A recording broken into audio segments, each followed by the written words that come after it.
everybody, welcome to Swedenborgian Life Live. Today we're going to be looking at how human beings can be connecting heaven and earth. My name is Curtis Childs, and I'll be your host, and this is Dr. Jonathan Rose. Hey, Curtis. He will be your other host, the series editor of the New Century Edition. Thanks for hanging out. Oh, it was great fun. Well, so our theme, everybody, and you, in case you haven't heard of it yet, is that we want to look at our role in what some people call creation or existence or everything, and a positive vision of the future if we fulfill our potential.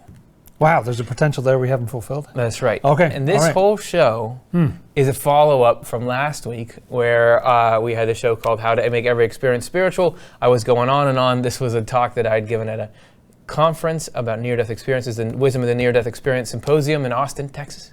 And there was a lot of talk about how there's a meeting place of the spiritual and the physical in us. Yeah. But here we're going to explore that further to hey, what if we really nailed that physical spiritual meeting place? What if we were the glue that held the whole thing together? Well, how do we do that? What does it look like? I mean, that feels like a subject important enough that if it were, some kind of athletic feat, we would stretch before we tried to do it. Yes, that's so right. Why don't we stretch our conversation muscles by doing our customary icebreaker? This is an audience participation game, so I will see you there.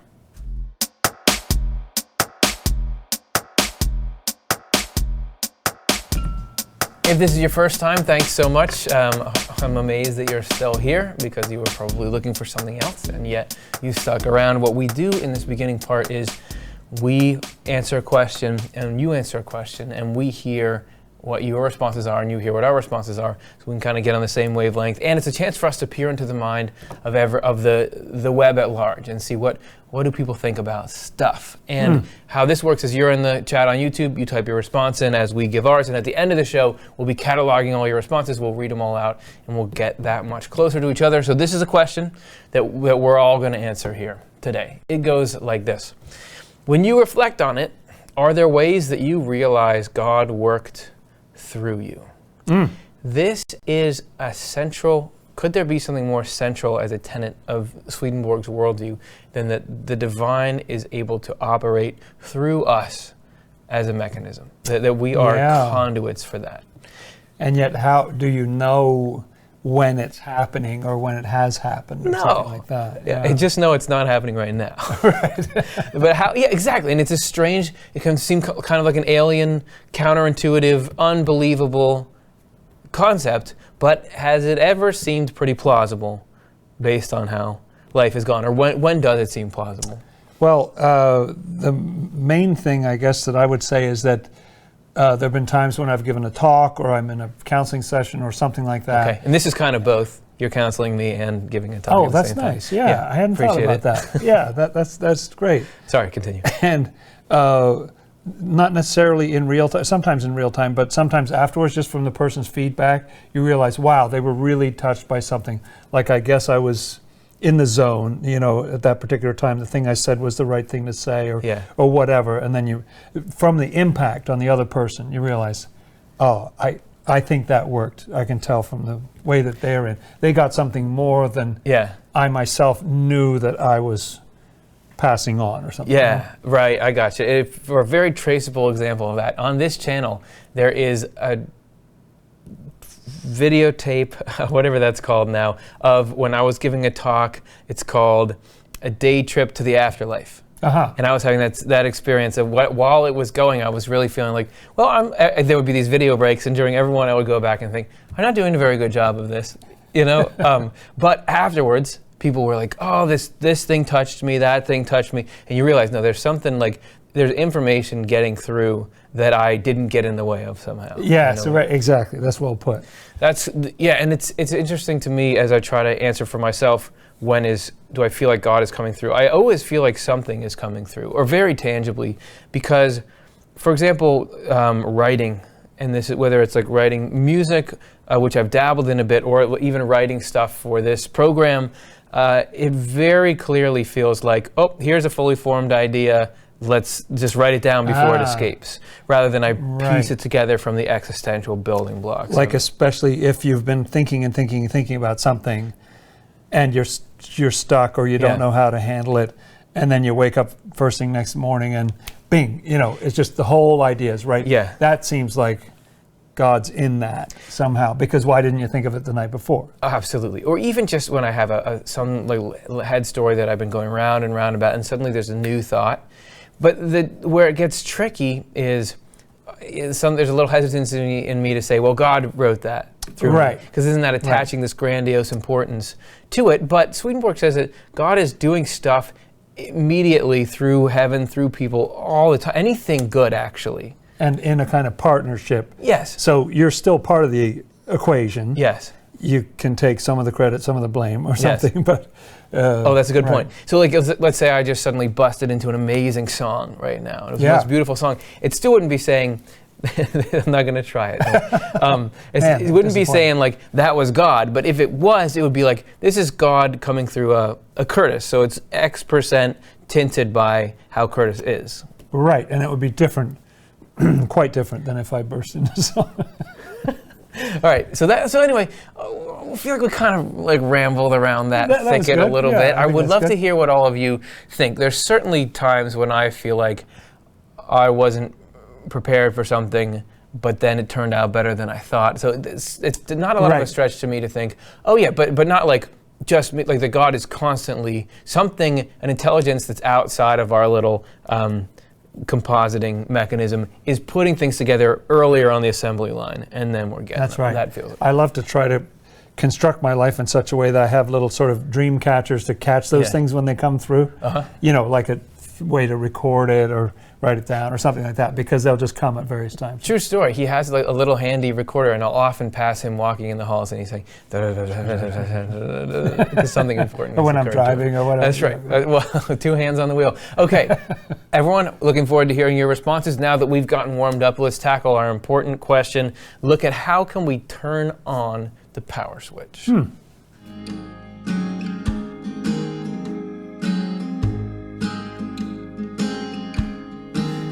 So in last week's program, the How to Make Everything, Every Experience spiritual speech, there was some Swedenborg quoting and some talking done about us being a meeting place between spiritual and earthly life. You're talking about human beings. Yes. Yeah, right. We are that. And I'm going to throw a metaphor at you, which is we can use the energy as a placeholder for life. So all energy that we interact with in the technology around us has to have some kind of power source. Yeah. Right? And Swedenborg says that like that, all life energy has God as kind of the power plant, or the solar panels, if you will, that generate that, or really the sun behind the solar panels. We are built to access that life energy. This is Last Judgment 25.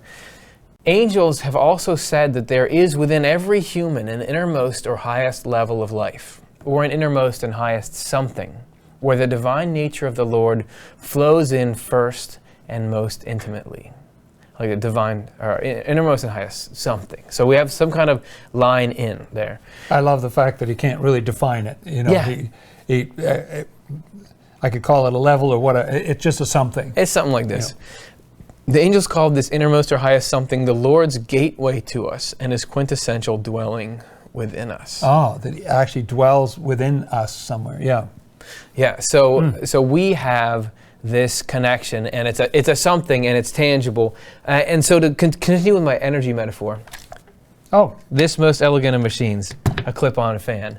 Now, we have the same kind of potential that this fan has, believe it or not. So this thing, I promise, is actually plugged in to a power source, so it's accessing the power plant. So it goes all the way out to the grid. That's right. Niagara Falls or whatever. Yes, that's right. So we're all plugged in, just like this fan. But it doesn't matter if you're plugged in. If you're not turned on, nothing's happening. There's a potential energy here, but nothing comes of it unless this fan is crafted to perform. There's 2 things. One, it's got to be plugged in the first place. Got to be plugged in. And then it's got 3 things. And then it's got to be turned on. But if this was a potato with an off-on switch and you click that thing on, it's got to be designed so that it can interface with this energy that's flowing through. Right. Yes, it has to have the blade shape and then the protective thing and all that. It has to have the form of a fan. It's got to have that's sort of the outer form that you're describing. But there's also this inner stuff. There's everything that's in here. Even if all these blades and everything were perfectly situated, if the stuff in here, which I don't understand in the least, wasn't in the right order, the fan could not if it was work. just a fake fan that didn't have a motor in it, Yes. or no coil or no anything like that. Is this, for safety's sake, a fake fan? No, it's real. And only because you have the combination of the right form exteriorly, interiorly, and you're connected to the power source, can it work. So the outer form is aligned with a good inner mechanism which allows this function. And what it's making me think of is that if you just, like if you were a caveman or something like that, and you just came across this thing, you would have no idea what it was. Yeah. Right? You wouldn't know what it did or how to operate it. Yeah. So it's interesting that we need a certain knowledge to get that going. It has the potential, and you never know its potential to interact with electricity. It has this amazing potential, but you have to have everything in working order. Yes. So you have to have a whole grid to make that happen. That's right. So there's a lesson on potential, and this same principle, Swedenborg says, applies to the whole natural world. This is from Heaven and Hell, 112. The Lord's kingdom is a kingdom of purposes. Okay, here we go. Here's some terminology for you. Yeah. The Lord's kingdom is a kingdom of purposes that are functions, or, which amounts to the same thing, of functions that are purposes. What is that? I mean, purposes and functions seem like somewhat different things. Sure. A purpose would be that you have the intent to have something happen. Yeah. But the function might be that thing actually happening, and yet he says they're really the same thing. Like your purpose is that thing happens, that function occurs. Interesting that the Lord's kingdom is a king. That's what's important, is these functions. That's what. For this reason, the identifies universe has been so created and formed by the divine that functions can clothe themselves in materials that enable them to present themselves in act or in results, first in heaven, then in this world, and so step by step all the way to the lowest things in nature. There's a lot in there that's striking, but one is that you have materials in heaven. Yeah. Like, first of all, you've got this purpose. Yeah. Then that gets wrapped in a material, but that's still in the spiritual world. Then it comes down here into this world and gets wrapped in material, all the way to those lowest things, like just the chemicals, the atoms, whatever on the outside of nature. The soul or core of it being this function, this thing that's doing. And the purpose that something happened, that is going to do something. We can see from this that the correspondence of natural phenomena with spiritual ones, or of the world with heaven, takes place through functions, and that the functions are what unite them. Wow.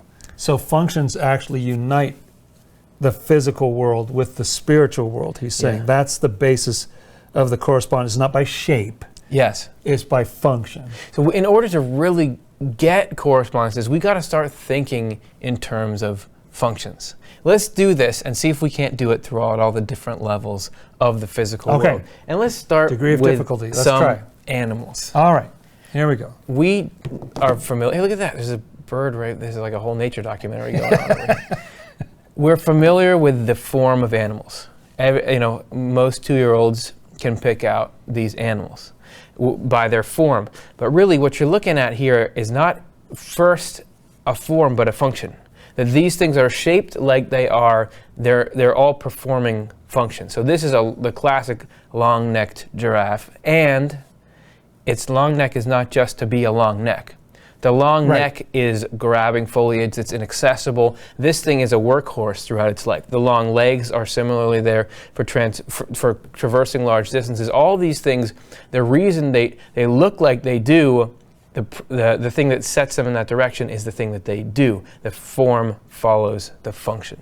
So even though it looks awesome, since I was a kid, I've loved the way that giraffes look, but still there's something more important than the way they look, which is that it allows that animal to perform that function. In the case of the rhino that I've got here, man, is he an embodiment of strength, or she. But there's so much musculature and weight, and then it's all concentrated in these powerful horns.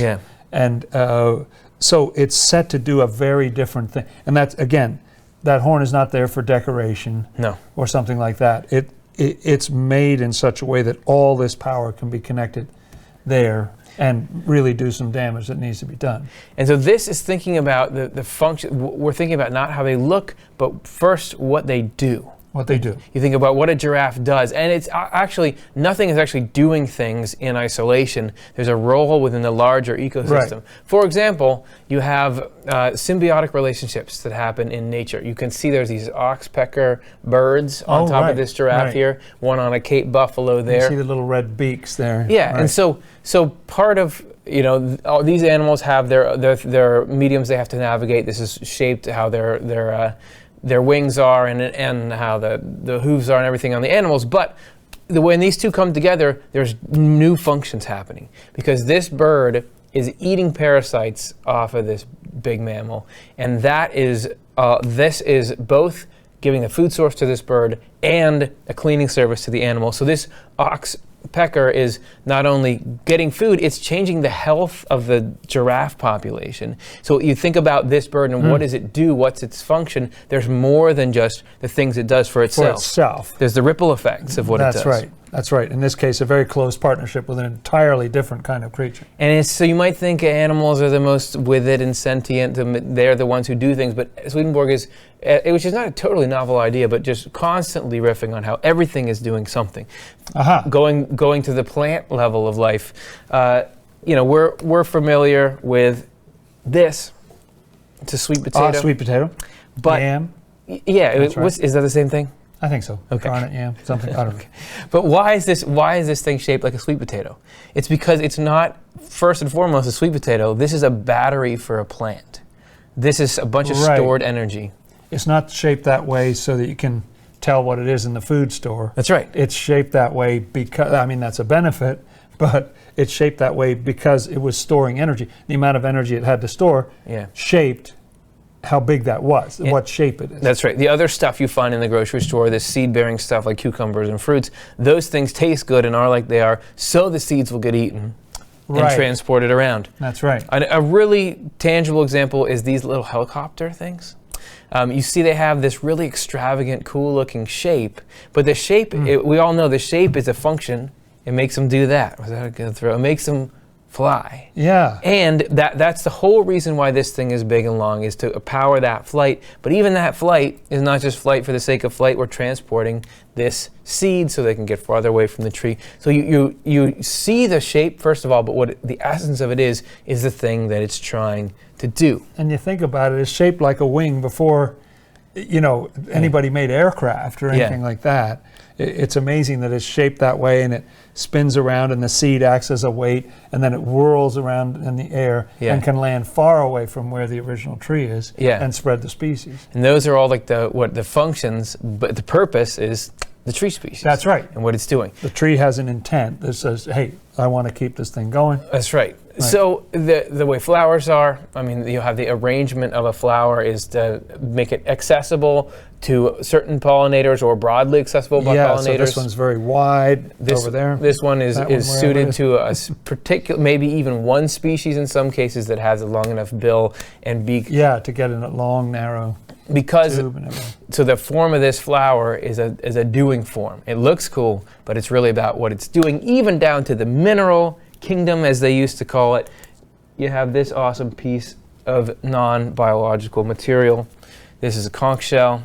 But even you look at it looks like it was just some artist dreamed it up. Yes, but the smooth inside has a function of housing a soft-bodied organism. This was something that was made by an organism to act in concert with it. The end result of this is a happy conch population, and then the effects they have on the ecosystem and the effects they have on protecting and allowing that growth so it gets larger and larger and the conch goes around. And on the outside, it's as rough as coral. Yeah. Inside, so smooth. Even rocky stuff that was never built by an animal. For example, bedrock layers, they are shaped like they are in part because of all of the pressure they've had to endure over their life, whether that's getting subducted under the continental plates, or whether it's just the weight of all the glaciers on top of them. They're holding the rest of the world up, and so this is what those processes are, why they're shaped like they are. So think about the function. We've given you plenty of examples of this. The function is what matters. That's all this stuff, and that's what that stuff is doing. But the question is then, what are we doing? Like right now, this show? You No, know? I think right now we're pretty obviously ruining a show. Yes, but right. what we're wondering is We're talking about what human being, like what That's role do how would you, if you had a human to put here, like what role is that human That's play? right. So, because obviously we can have the same kind of biological ripple effects and even much more because Yes, of technology big and effect, everything. that's right. But we have this additional function that we are meant to function as the link between the physical and spiritual worlds. That's Really? supposed to be our primary Wow. impact. And we That's big. we as people can be plugged in, and we have our form just by being born human, like this fan. But two things have to happen to get our system to work properly. To turn the fan of the humankind on. That's right. Okay. So to get there's two things we have to do. And we've done naturally something this important. We've done shows about it. We had a show about repentance. What's repentance, by the way? Okay, repentance would be sort of self-examination, seeing problems in yourself or your behaviors, whatever, or even in your intent, crazy thoughts and so on, laying that stuff aside and learning to live a new life. Yes. And praying for some help.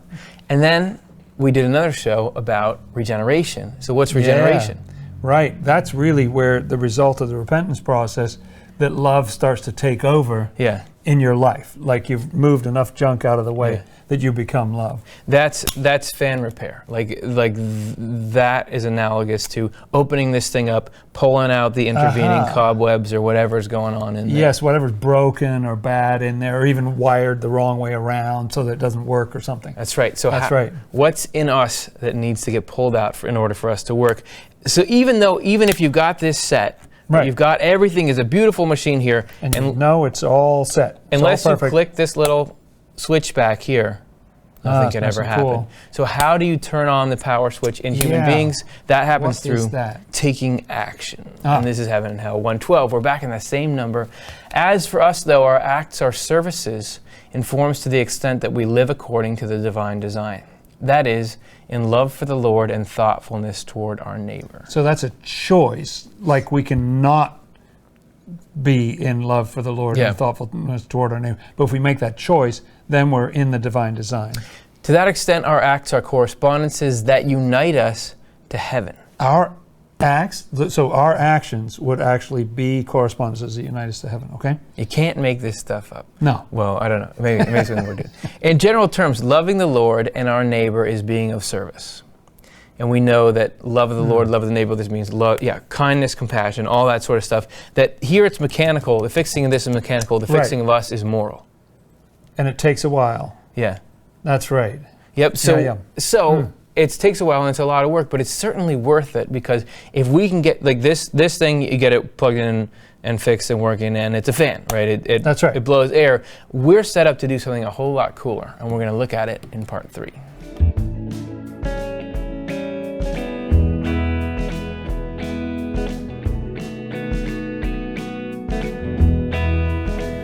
So what is the potential? What's our ceiling, and what's the reward for living up to what we're supposed to be doing?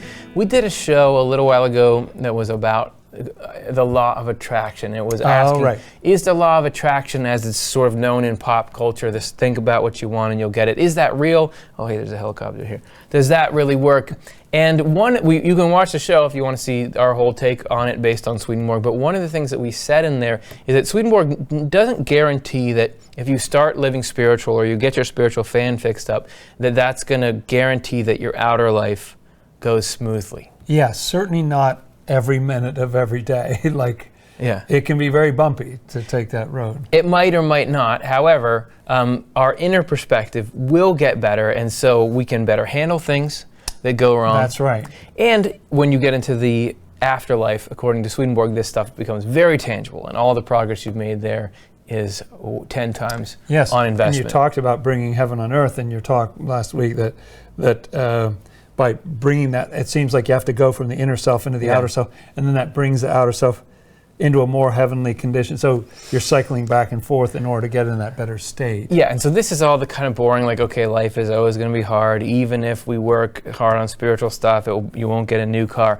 But Swedenborg does talk about a future in which enough people have done that on a massive scale that we really do enhance the quality of life on earth through this heavenly love. Wow. And it all starts... Okay, what would that look like? Yeah, it looks a little bit like the human brain. Well, Swedenborg says that human brains were designed as specialized spiritual physical meeting places. Oh, weird. Which is so bizarre. They're physical substance, obviously. Yeah. But they carry these chemical signals or whatever, and there's actually a place where the spiritual can meet the physical right in the human brain. And people often say, don't they, scientists say that it's the most complex thing in the universe? Yeah. Like there's nothing that is known by science that's more complex. Mine is not, but some people. So Swedenborg talks a little bit more about this in Secrets of Heaven. Unbelievably tangled. 4042. Wouldn't that be complex? Only through humankind is there a descent from the heavens into the world and an ascent from the world to the heavens. So what is that? What's that blue part? Yeah. Well, what that makes me think is that descent from the heavens into the world would be like, that sort of spiritual sunlight from God that's radiating down all the time, that shines on us and on the rest of nature and everything. So there's that descent from heavens into the world. But the ascent, the other side of it, is that we human beings are in a kind of unique situation to be able to consciously choose to connect with God, to cooperate, to know God, those kind of things. And so through that, we can close the loop. The brain and its inner depths provide the means of descent and ascent because they contain the actual rudiments or starting and ending points from which absolutely everything in the body stems and flows. Wow, so he's so bold as to say there's a specific part of the human body where this connects. They're also the source of the thoughts in our intellect and the emotions in our will. And it's interesting because Swedenborg goes on and on about how the spiritual world is what affects your thoughts and feelings. Yes. But he's not kicking the brain out. That somehow the two are so intimately united that it's this composite. Yeah, that's right.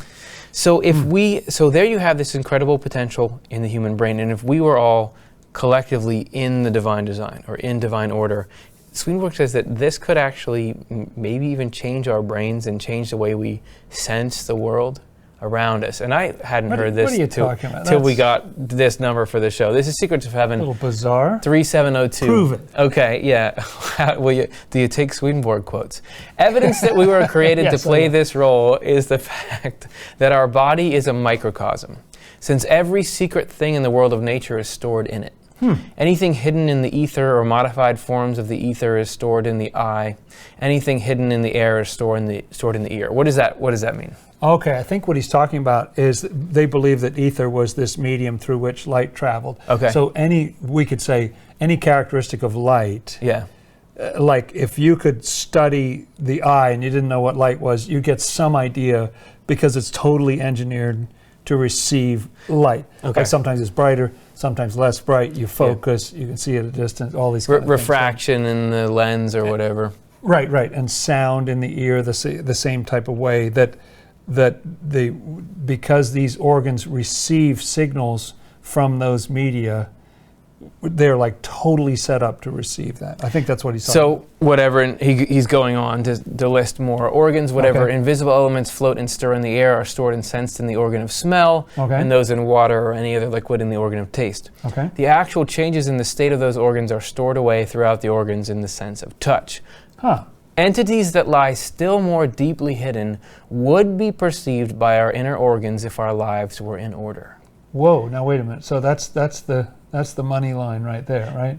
Yes. Entities that lie still more deeply hidden would be perceived by our inner organs if our lives were in order. You could perceive things we don't, like our perception would increase? Let's see if he gives us more hints here. I don't think he does. Clearly then, what is divine would come down through us into the last plane of nature and would go back up from there to divinity, if with faith in our heart or with love, we would only acknowledge the Lord as our first and final goal. There was definitely a hint in there that it would actually affect your ability to sense. Now, I don't know if that means that your sight and hearing or something would actually improve. Yeah, like would it be like a turtle on a reef that, there's these ultraviolet colors in there. Oh, right. Mantis shrimp can see 25 times more that the colors human than eye us. can't, or Is that what it's talking about? Like, would you be able to unlock deeper, more subtle physical things, or is it canine sense of smell, or or is it more something more spiritual, like a category we don't have yet? Yes, like people who can see auras, or and obviously he's talking about even beyond what we've ever experienced. It seems like that if we got our act together, we would be sensing in a way that we can hardly imagine. I mean, that's sort of amazing. It's interesting you say get our act together, and that for Swedenborg there was this moral component to getting our act together. There's a lot of people talking about trying to improve human sensory experiences, or through technology, but then even through inner practice. Put a chip in your brain, or meditation, or whatever it might be. But Swedenborg is one of a few, if any, that are saying the only way to unlock this stuff, to get the system to work better, is through this morality, through love of your fellow human beings. That's the order that we're meant to be in. Wow. So there is a purpose to creation, as Swedenborg says. It's God wanting to fully unite with all of us, but not only all of us, with nature as a whole. This is Divine Love 170. The grand purpose, or the purpose of all elements of creation, is an eternal union of the Creator with the created universe. This does not happen unless there are subjects in which His divinity can be at home, so to speak, subjects in which it can dwell and abide. For these subjects to be His dwellings and homes, they must be receptive of His love and wisdom, apparently of their own accord.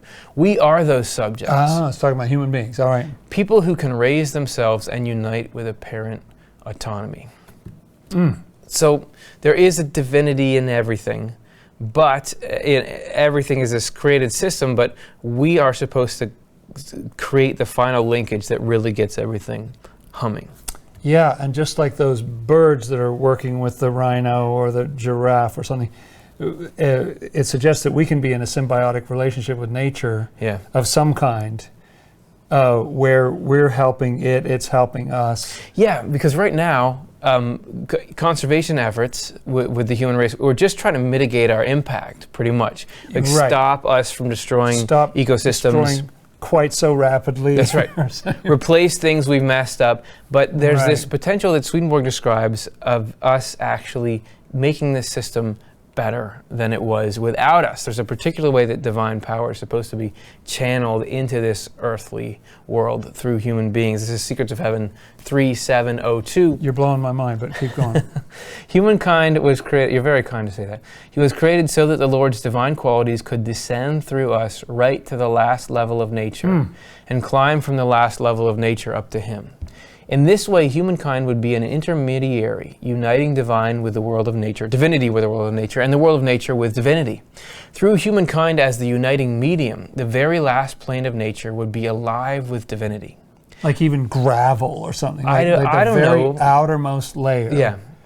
The chemicals, the atoms, the relatively inert substances or something would be alive with divinity if we were in the right state. If we actually lived according to the divine plan. If our fan was the right shape and we had the right motor or something. Well, so that's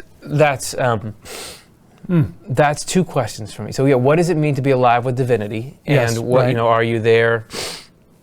Of course, everything is connected, but I guess it's not as connected as it could be. As it could be. Right. Yes, because if we're a point of connection, and if we're somewhat messed up, and I'll just speak for myself here, but and I'll speak for you as well. Thank you. But we can be sort of a blockage, more of a cloud than a ray of light or something. So that's right. So, great. And how's that last sentence? I read it sort of in the middle of that, but I can read it again. Did you? Oh, this would actually happen if. No, that's fine. I mean, this would actually happen if we lived according to divine plan. That gets us like, how do we get us back big again? So if we lived according to the divine plan, which implies, I mean, that's a contrary to fact statement if I know my linguistics correctly. In other words, we're not doing that now. But if we did, that would happen. That God would be able to connect all the way down to that outermost level. Yeah. And He can sort of connect with it now, but not as much as if we were in a different, better state or something, right? This is an interesting middle ground here, or third way, because in my experience, the viewpoints on humanity from a religious or spiritual kind of perspective have these two poles. One is this human beings were created to exploit nature as much as we wanted. Right. You see this? Nature belongs to us. We can do what we want with it. It's there for us. We're supposed to rule over it. And, as Genesis, So you mentioned Genesis. That's often something in certain Christian traditions. They will say, look, this religion justifies us just doing whatever we want. Don't worry about the complexity or the fragility or the seeming running destruction. Out of, oil or whatever it is. Yeah. Just go for it. Just do it. And then the other hand, though, you'll get people saying human beings are this cancer on the planet. And that if we were gone, that nature is this thing that's whole and beautiful by itself. And if people were just out of the picture, everything would be okay. And at some point, the giant shoulder of the earth is just going to shake us off or something like that because we're doing so much damage to that whole living organism of Gaia or whatever. Yeah. So those are kind of extreme views on one side and the other. But Swedenborg has this middle way, which is that human beings are here and they're definitely going to have an impact, but we can actually be improving the system, somehow bringing, not just controlling and making sure we live in balance so that we don't destroy nature. Obviously, you got to do that. But we could actually be bringing... Beyond that. It could be that the sum total of us plus nature is better than what we would be by ourselves or what nature would be by itself. There's some sort of value added that could be happening even with the plants and the minerals and so on that isn't happening because we're not totally in tune with the plant. In fact, we're going pretty hard and fast the other way. That's right. Yeah. Well, and so this it's sitting in the fan. Like the potential for us to be that is we're there. We just gotta make sure the system is repaired and that we flick the switch on. And if we do, there can be these amazing results. I think those are too heavy. Okay, so the point is something awesome something awesome is going to happen, and it's even better than a couple. No, we just thought of it right after the first run too. That there would be something amazing that shoots the whole of the created universe out to the stars. So what it's suggesting is that the human race might be comparatively like this fan before it's ever been turned on. Yeah. There might be an on switch on the human race. I know. That we haven't even found yet. Yeah. That would make us much more valuable. I mean, this fan is cute. Yeah. But when it's doing its fan thing, its value goes up. If you think about, I sort of think about it like you've got a nice high-end laptop or a tablet, and you're using it to prop the door open. Like it'll do that. Like that's how humanity is right now. We can get something done, but if you just open it up, turn this thing on here, connect to Wi-Fi, you've got the whole world at your fingertips. Yeah. That kind of potential in all of us. Like we haven't even realized, this is a laptop. Yeah. There's an internet. Yeah. We don't even know about that. So excited to think about what that could possibly be. All right, so and what would that look like? I mean, I don't even, I don't know what that means. I have no idea. But if any of you do, please provide the answers in the question and answer period, which is coming up now. Or if you have questions, your answers, please. Yeah, please. Just like answer it, ask a question in the form of an answer, and then we'll get it from you. Live Q&A coming up next.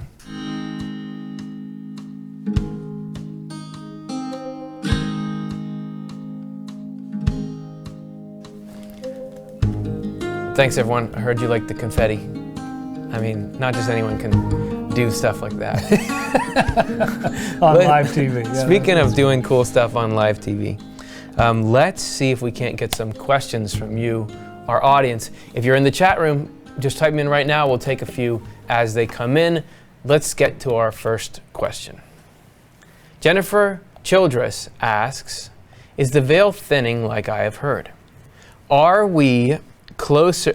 Was it that 400 years ago you just didn't have enough voltage to turn this thing on, or that there weren't the right repair shops? Is it getting to now that fans are, I don't know how far to take this metaphor, but is the veil thinning? Jonathan Rose, what do you think? Yeah, I personally think so. Yeah. I think it is. I think more people are having experiences and so on. I think that we're realizing what's possible. Like I think I hear more that, everybody has this potential kind of thing. Yeah. That we didn't realize we had. And Swedenborg certainly takes the idea of the New Jerusalem coming down from God out of heaven at the end of the book of Revelation to mean that heaven, because it says it's like it's great and high, it's way up in heaven, and that's going to come down to earth. That will mean heaven and earth are closer together. That's as the Lord's Prayer says, as in heaven, so upon the earth, or however you say it.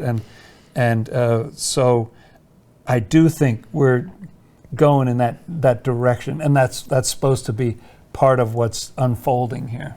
Didn't Swedenborg say in 1757 the Last Judgment happened? That's right. So this was, if you're not familiar, we've done shows about it. This was this major freeing up that happened in the spiritual world. He does say that our thoughts and feelings are influenced and limited by what's going on in the spiritual world, and that there was this major cleaning out that happened in 1757, and that he said it's not going to have an immediate impact, but that will, as time moves forward, lead to this better connection between heaven and people. And so could it be that we're really starting to see that? From a Swedenborgian perspective, we're starting to see that kick in. And there's this prediction in Isaiah chapter 30 that talks about that the moon will be like the light of the sun, and the sun will be like the light of 7 suns in the day that he binds up the breach of the people. So that's a very, again, like the rest of this show, a very positive view, almost mind-boggling of what's possible. And I think the thinning of the veil, Swedenborg says that in most ancient times, people lived, and in that work, Other Planets, that the New Century Edition just put out. Download on He's got a beautiful Swedenborg.com. passage, I think it's number 135 in there, I'm not sure, that says that we were created where when your loved one passed away, you would still see them on the other side. You would be totally connected, and it wouldn't be this cutoff that we've got going on now. So I think the veil thinning, I'm all for it. I'm certainly hopeful and believe that that's what's happening. Very good. Thanks so much for the question. Let's get to our next entry. Zeke asks, is there money in the spirit world? How do you get things? Depends on what neighborhood you're in. I know Swedenborg talks about people in heaven being clothed, gratis? Is that how you say it? That's right. Housed gratis. That the necessity, what we consider the necessities of life, are provided freely there. That's right. And yet he also says a number of times that there are businesses there. He says there's trade in commodities, in precious stones, and things like this, and that has correspondence to truth and so on. So it's interesting. It's like you don't need it. Like, what do you make in your business if all your meals and your housing and everything's taken care of, your clothing, like you don't need all that? So he doesn't go into a lot of detail about how the economy works up there. No, he does say, though, on the flip side, that there's people in hell that if they won't do something useful, they have to work to eat. They have to work to eat. That even though spirits don't need to eat to survive, but you still need to There's still eat. a hunger or something, and so this is sort of a civilizing effect on some people who can't fit in somewhere else in the grand scheme. Well, we talked about everything is a function. Everything is a function. The only way you can ever actually be sustainably happy as a human being is to be doing some function.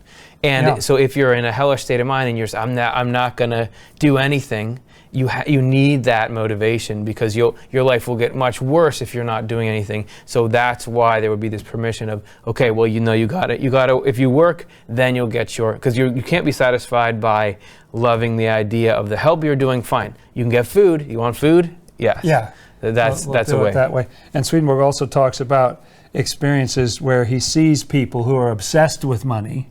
Yes. Which a lot of people who come from our world are, and where they're allowed to go someplace and sort of fantasize and pretend they have more money than they do. It's almost like, little kids or something. See our episode 8, Strange Places in the Afterlife, where we have an animated rendition of the people in the money counting house. So that doesn't seem to be a major, like it functions a little differently in the other world. But where things come from is they come from your service to others, from love and understanding going out. That's what determines the quality of the food that you're eating, all kinds of things, where you live and the clothes you wear and stuff like that. He says, how do you get things? What are things? that in the spiritual world, things are correspondences, that the way that the stuff around your dwelling looks is a reflection of the mind that you have. Yeah. So one other way, the way to get things is to grow in love and wisdom, and then those things become apparent. That's right. And the more you're involved in humble service, and you don't need the big mansion or whatever it is, the more you end up getting that. Yep. Because that humble service is really good, So. Right, and that if you're doing something really important, you have this sort of dignity about what you're doing, which helps people respect the office, and even though you yourself don't think you're any better than anybody else, but you'll do it because it's what helps the cause.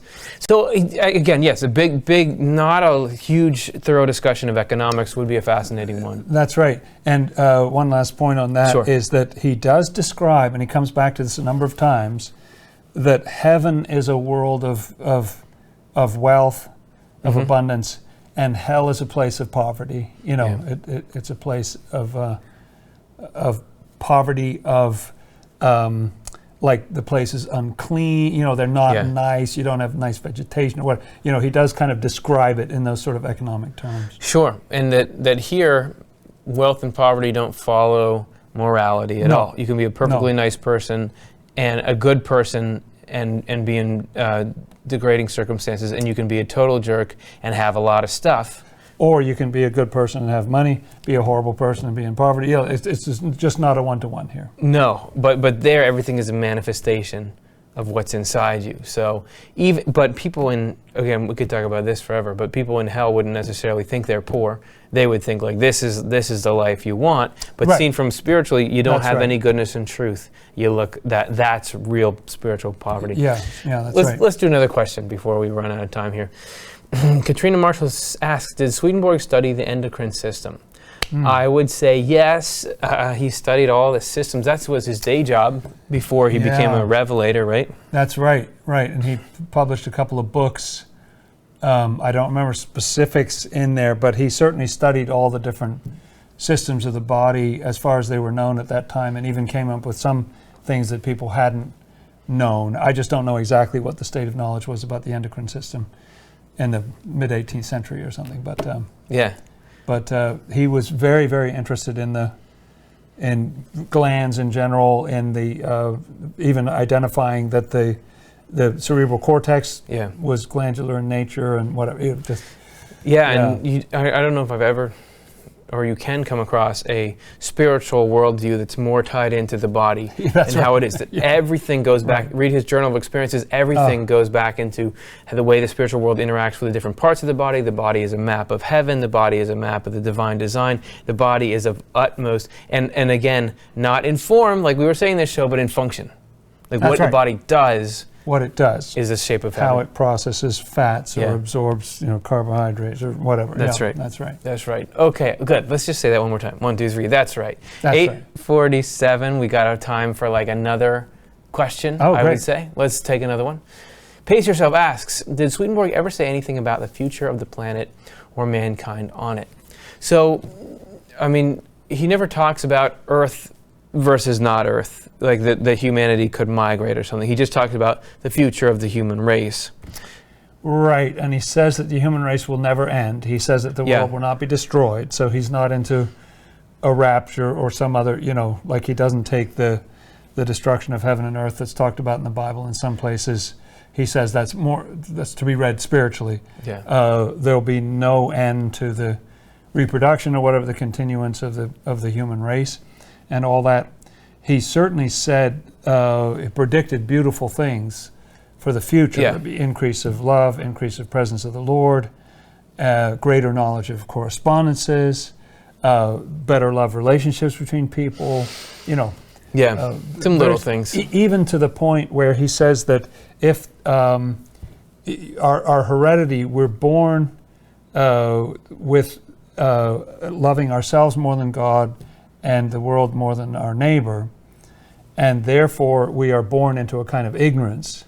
But if we were actually born loving God and loving the neighbor, which he says could happen, it could flip at some point to where kids are born loving God and loving their neighbor, then by giving them a single piece of information, they would come into all kinds of knowledge without any kind of need to, you could say 2 + 2 = 4, and they could go, oh yeah, calculus, right. They could get to the whole thing, which would be pretty cool. So there's some pretty sweeping, he doesn't get into all the nitty-gritty details, but they're pretty sweeping, positive predictions about the future of the human race. And pace yourself if you're interested. We did a show a long time ago, if you haven't seen it, called The Spiritual Future of the Human Race, where we go a little more into the new church, which is what you're describing and what that is. So everyone, thanks very much for the questions. We like hanging out with the audience. We're going to hang out even more with you guys in part 5.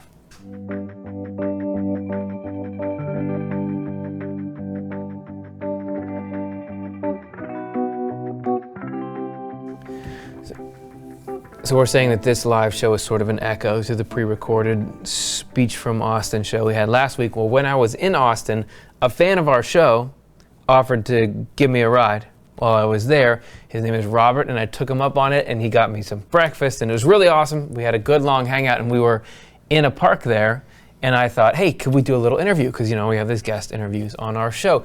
So the good news is we got an interview with Robert here. The bad news is I just was on my little phone, and it was windy, so at parts, this is quite windy. So when things get windy, pay attention to the subtitles because the meaning there is really cool. So this is what Robert had to say about the show and the impact. Hey everybody, I'm here in Austin with Robert, who's a fan of the show, and I've got to hang out with him for a little while. It's been really fun getting to conversate, and I just want to ask if you'd be willing to share a little bit of your story. First of all, how did you find the Swedenborg thing in the first place?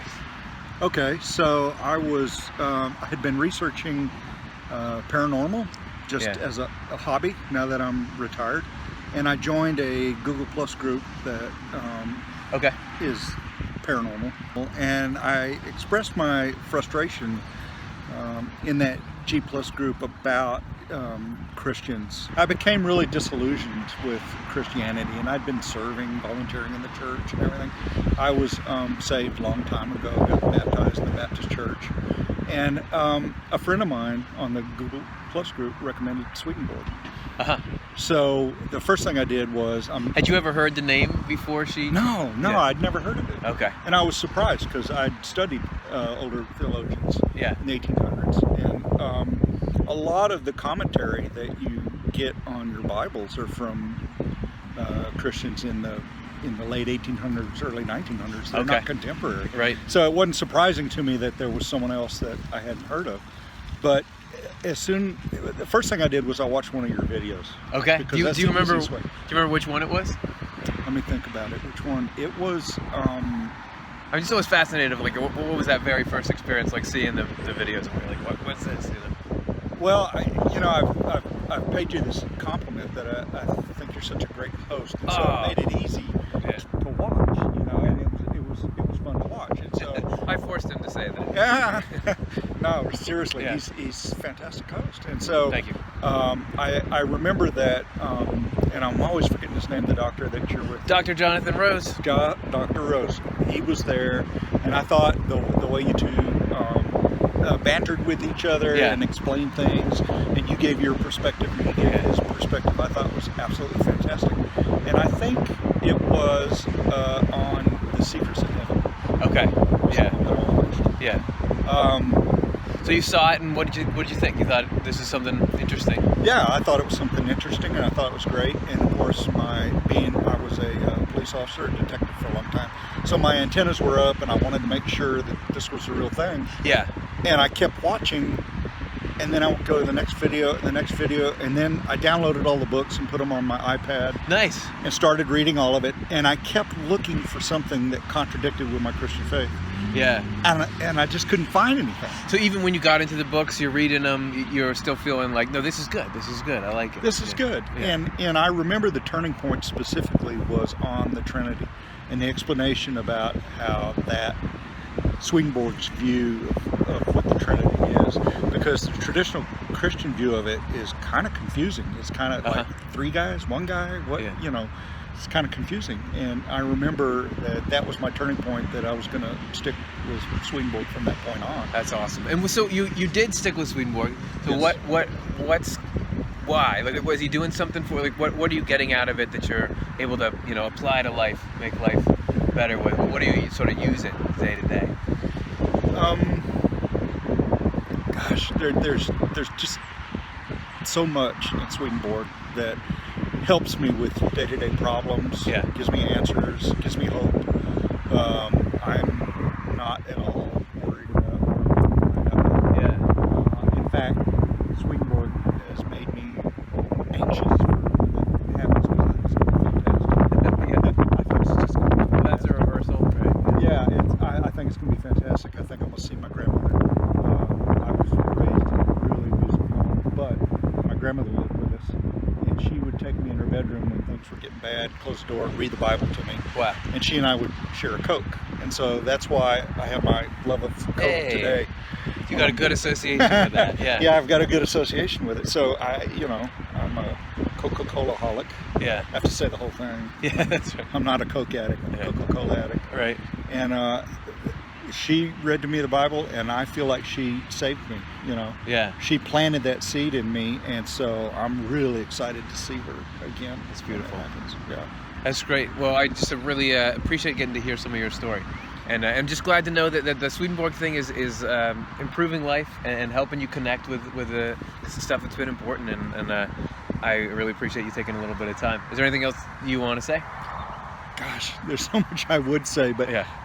I just feel really blessed and lucky that you came to Austin. It's fantastic. Yeah, well, I'm happy to be here, and thanks. He took me to this really good taco truck, and I got to have like a Austin taco truck breakfast, which was awesome.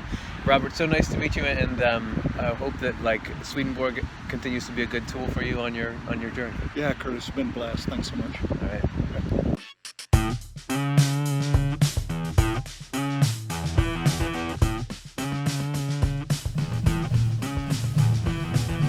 It's time. Sorry, we were dancing to that music that goes in between. Thanks again to Robert. And a little Easter egg, if you guys didn't notice, was there was that building behind us is a fake building. It's for firefighters to practice on. And as we were talking at the end, you can see them spraying it with their hoses. Check it out. Watch it again. Corresponds to something. We have an icebreaker to get to, an ice melter. In the beginning, remember, I don't know if you can think back that far, but we said, what do you guys think about the question? We were asked, here are the results that you all came up with. So remember, the question was as follows. The question we're pulling up right now. When you reflect on it, are there ways that you realize God worked through you? What did the people have to say? Well, they had to say the following slides. I really believe that soul comes in when truth and love is seeked in a regular basis. I think trying to overcome my dysfunctions is a way God is working through me to help my offspring by my example. Spiritual evolutions, they see me studying and searching and not settling for easy answers. Oh, there you go. So how we appear to others, that we have influence over. I'm aware when God works through me because when that happens, whatever I am doing comes out better than I'm actually capable of doing. That's right. Nice. Every time one of my 3 kids were born. Nice. Every time I help people, like in New Orleans, we brought food and oatmeal to the homeless tent.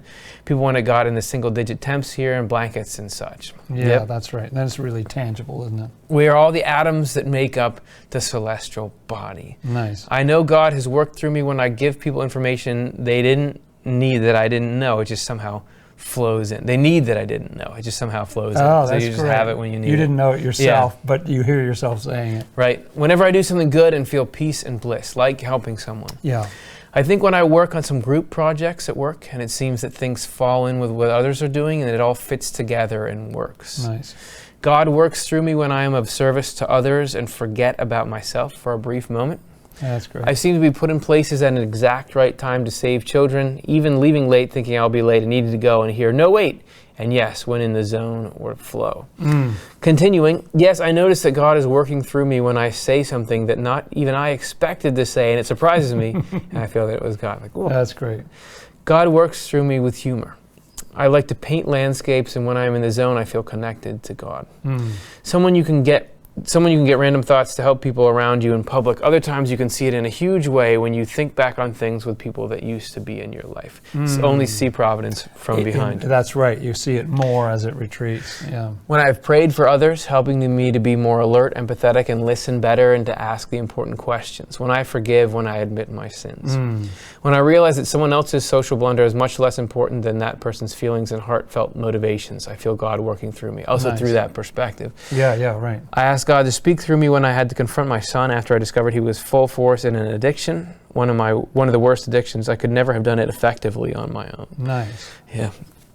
Okay, and is that the last one? Hey, everybody, round of applause. Great. And that, because doing that lets us sift through, because everybody's got a different set of love and wisdom. So everyone's going to have different insights into truths such as that God works through you. So there you see, okay, how does that strike everyone?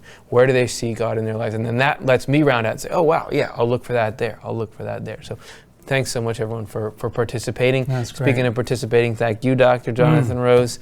Everybody, we are going to be not here next Monday. There is is it Memorial Day or Labor Day? Is it Memorial Day? Memorial Day. Yes, so we will not be giving you a show then. However, there are hundreds of back episodes, so go back farther than you've ever gone. Find a show there that you haven't seen, and it'll be just like we're broadcasting it live. Thanks so much for sticking with us through the thick and thin. After that, though, we're going to be back, and we're going to be taking a tour of the starry heavens. Yeah, this is Swedenborg's journey out of our solar system to meet people in the universe, and what's their spirituality like, how do they fit into the divine design, what's going on past this planet, even if we make this planet awesome, what else is out there. Thanks so much for hanging, Jonathan Rose. Thank you, Curtis. Everybody, if you would like to support our show, please click like and subscribe, and click the bell on subscribe. You'll get a notification when we put stuff out. This whole thing is made possible by the support of people like you. We're a nonprofit. We have to have contributions to keep everything rolling. Consider becoming a patron of our program. This is where you can pay a very small monthly fee, and then you become part of the fabric of what we do. As a thank you, we give you exclusive behind-the-scenes, extra video stuff, just saying, hey, we appreciate you making this possible, and the impact for people like Robert and everyone else who's described this show, meaning something to them, only can happen because all of you are giving us the fuel to go and reach out. So thanks everybody. And as I said, we won't see you next week, but we'll see you the Monday after, and we'll see you out in outer space. What could be more fun than that? Take it easy. Swedenborgian Life is Amy Aquarola, Morgan Beard, Curtis Childs, Karen Childs, Matthew Childs, Alexa Cole, John Connolly, Cara Dom, Chris Dunn, Stuart Farmer, Ben Keys, Reed McCardle, Chelsea Odner, Jonathan Rose, Shiloh Silverman, and Shada Sullivan.